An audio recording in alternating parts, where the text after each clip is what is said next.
এবার একটি সুযোগ এসেছে এবং রাজনীতিবিদদেরও এটা ভাবারও একটা বড় কারণ আছে। জুলাই আগস্টের যে অভ্যুত্থান হলো, গণ অভ্যুত্থান, সেখানে যে মানুষের যে প্রত্যাশা আকাশ চুম্বী ছিল, সেই প্রত্যাশার পারদ আসলে নিচের দিকে নামছে কিনা, বা নতুন বছরে আমরা সেই প্রত্যাশার ধারাবাহিকতা দেখতে পাবো কিনা। দেখুন, আপনি জুলাই 5 আগস্ট যে বিপ্লব সাধিত হয়েছে ধারাবাহিক প্রক্রিয়ার পরে, আন্দোলনের পরে, তো আসলে আমরা যেই সময়টা পার করেছি এটা খুবই সামান্য সময়।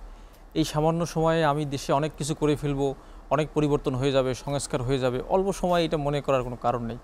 আরও একটু রিজনেবল টাইম দিতে হবে। এই রিজনেবল টাইমটা কত হবে এটা নিয়ে আলোচনা করা যেতে পারে, বাট রাজনীতিবিদ বা অন্যান্য যারা স্টেক হোল্ডার আছে, পেশাজীবী, যারা বুদ্ধিজীবী, বিভিন্ন পর্যায়ের ব্যক্তিবর্গ আছে,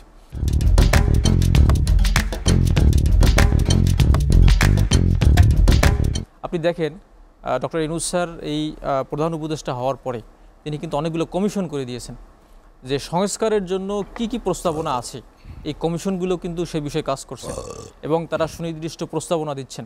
আপনি দেখেন সংবিধান সংস্কারের জন্য কমিশন আছে, বিচার বিভাগের জন্য কমিশন, দুর্নীতি প্রতিরোধের বিষয়ে বা দুর্নীতির মূলোৎপাটনের জন্য কিন্তু কমিশন করা হয়েছে।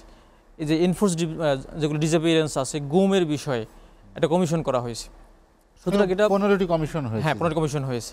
সুতরাং আপনি দেখেন যে যেহেতু সদিচ্ছা এখানে আছে এবং এই সদিচ্ছা থাকার কারণে কিন্তু কমিশনগুলো হয়েছে এবং কমিশন কাজ করতেছে। এবং আমি গুম কমিশনে গিয়েছিলাম ব্যক্তিগতভাবে অনেকগুলো গুমের বিষয়ে তথ্য দেওয়ার জন্য, এবং তারা দেখলাম যে সারা দিন রাত তারা ওখানে কাজ করছেন এবং তাদের সাথে তাদের স্বল্প পরিমাণ তাদের যে আয়োজন আছে, ব্যবস্থাপনা আছে, এর মধ্য থেকে কিন্তু তারা কাজ করতেছেন।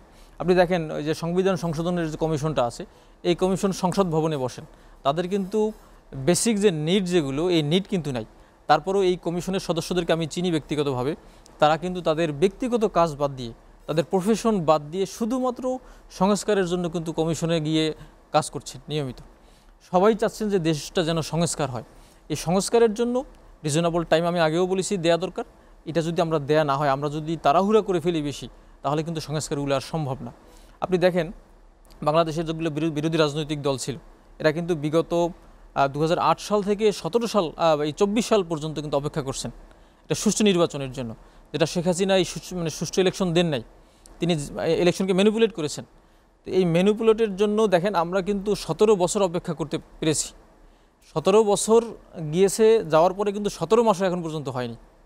তা আপনি 17 বছর অপেক্ষা করেছেন, আপনি সংস্কার চান, আপনি সুষ্ঠু নির্বাচন চান, আপনি দেশের ভালো চান, কিন্তু আপনি যদি 17 মাসও যদি আপনি সময় দিতে না চান যারা এখন দায়িত্ব নিয়েছেন তাদেরকে, তাহলে তো আপনি সংস্কার কিভাবে আশা করবেন?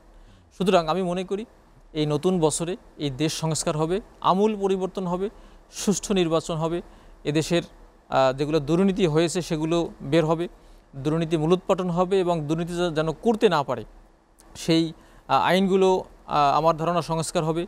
এদেশে যারা গুম করেছে, হত্যা করেছে, একজন রাজনীতিবিদদের মুখ বন্ধ করেছে, মিডিয়ার মুখ বন্ধ করেছিল, সঠিক গণমাধ্যম চর্চা যেটা হওয়া দরকার ছিল সেটা হয়নি, এই সবগুলো বিষয় সংস্কার হয়ে আমাদের মাঝে ইনশাল্লাহ এই 2025 সালের পরে একটি নতুন বাংলাদেশ আসবে বলে আমরা বিশ্বাস করি।